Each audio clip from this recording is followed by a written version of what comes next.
KPK RI siap bantu optimalisasi aset dan BNBP di Kemenkumham Maluku.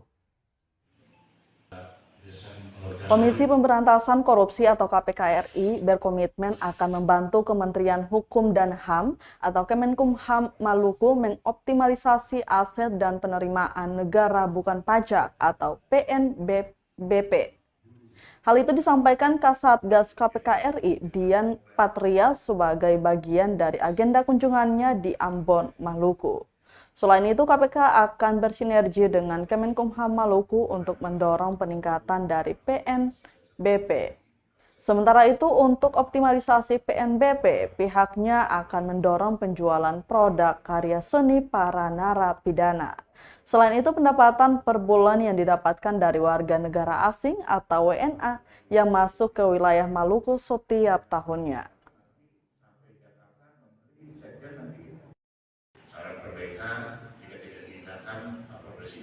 Secara umum di timur terus terang banyak sekali celah penyalahgunaan aset.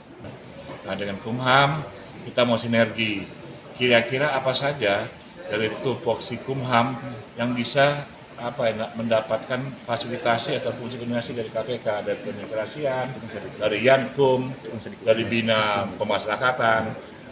Terkait dengan korupsi dalam arti lebih luas ini. Jadi tidak hanya korupsi aturan undang-undang, juga mungkin optimalisasi aset. Ya. Tadi kan ada dalam diskusi kan, ada kemungkinan kebutuhan untuk membangun lapas narkotika, menggeser lapas di Pulau Geser, pengawasan notaris, ya. Karena kan banyak melakukan transaksi, termasuk yang pertanahnya di sisi BPN, ya. Itu bisa menjadi mungkin tema-tema yang kita dorong ke depan, termasuk untuk meningkatkan PNBP. Kan di Kumham, di lapas ada target untuk produk-produk dari warga binaan, ya. Termasuk juga pengawasan orang asing.